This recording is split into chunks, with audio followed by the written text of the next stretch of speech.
Vou repetir mais uma vez e assim eu farei quantas vezes forem necessárias. Eu acredito em pesquisas desde que eu possa conhecer ao menos a metodologia e a base de onde essa pesquisa é realizada. As demais pesquisas, essas que são usadas para fins meramente de chantagem eleitoral, nestas eu não confio, não acredito e não comemoro resultado positivo e nem me desespero com resultados negativos. Até porque, felizmente, eu tenho acesso a certos levantamentos sérios, responsáveis e onde eu posso dissecar a base onde a referida pesquisa foi realizada. Sobre isso eu quero conversar com você daqui um pouco, mas antes, reiterar mais uma vez da importância que tem para nós que você compartilhe o nosso vídeo em suas redes sociais, que você dê o joinha, que você comente e sempre que possível você verifique se continua inscrito no canal, se o sininho continua ativado, porque existem certas situações que a gente não consegue entender e nem quer entender. Voltando para a questão das pesquisas. Claro que essas pesquisas que são divulgadas e consumidas e incensadas pela mídia, elas são pesquisas direcionadas para atender a um tipo de demanda. Elas precisam desenhar um cenário que possibilite a manipulação, a desinformação e a prevalência da narrativa sobre a realidade. Converso com muitos amigos petistas, esquerdistas de um modo geral, e em todos eles há a mesma percepção, porque eles são também inteligentes ao ponto de não acreditar no ufanismo que os números favoráveis ao Nine Fingers, que esses números apontam porque não condizem com a realidade. As pessoas sabem que a situação eleitoral do Nine Fingers é extremamente delicada.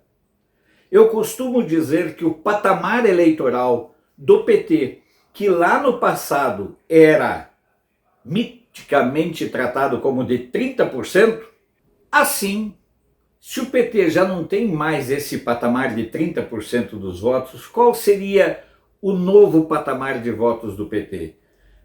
Eu acredito, pelas últimas eleições aqui no DF e em várias outras unidades da federação, que o patamar de votos do PT está entre 17% e 19%, alargando um pouco entre 15% e 21%. Esse é o patamar de votos. E esse é o patamar de intenção de voto que o Lula tem nas pesquisas sérias. É preciso entender que a manipulação dos números, ela é feita a partir da utilização de metodologias distintas, de buscar cidades, por exemplo, onde o Haddad foi bem votado em 2018, para traçar apenas um cenário.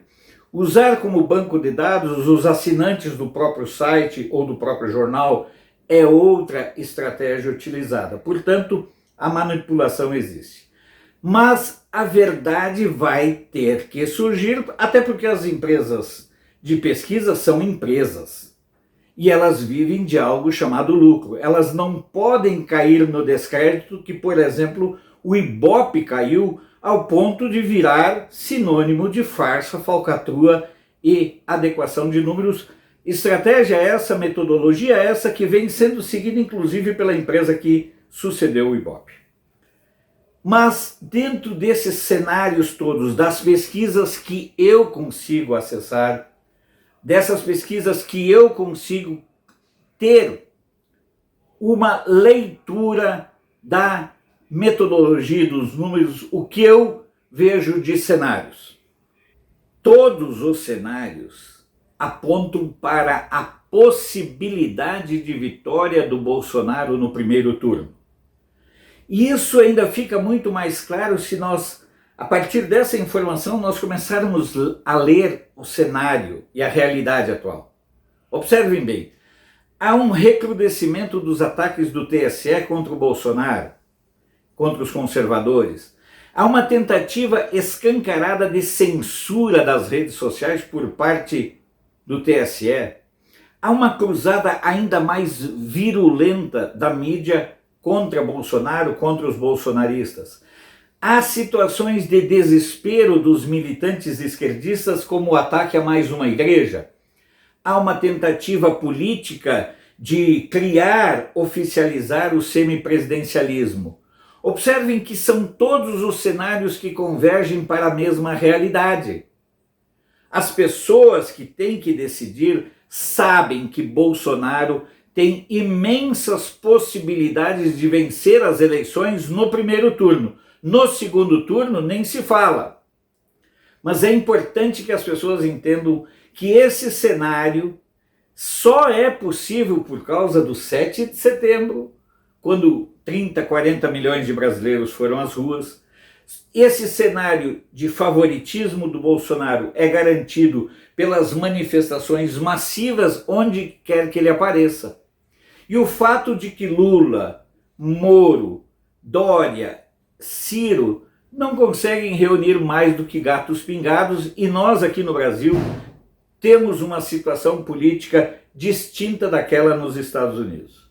Portanto, mais do que os números apontarem para uma possibilidade de vitória no primeiro turno, esses números devem fazer com que nós reforcemos a nossa capacidade de ação, de atuação e de intervenção política. Fazendo como?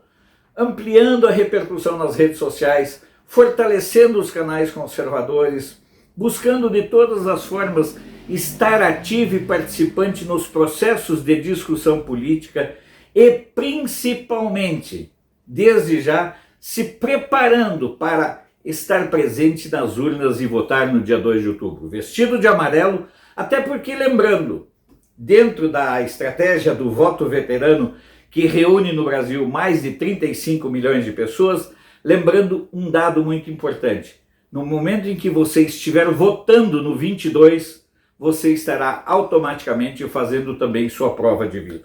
Portanto, o cenário é altamente positivo para a candidatura do Bolsonaro, mas isso não pode gerar em nós nenhum tipo de acomodação, mas sim ampliar, aumentar o nosso comprometimento em tornar a possibilidade uma realidade. Se você concordar com o nosso vídeo, compartilhe em suas redes sociais. Nós precisamos ampliar cada vez mais a importância, a relevância e o impacto do próprio canal em si. Sou Alfredo Bessoff, jornalista. Você pode não concordar com o que eu digo, mas eu tenho o compromisso de não silenciar.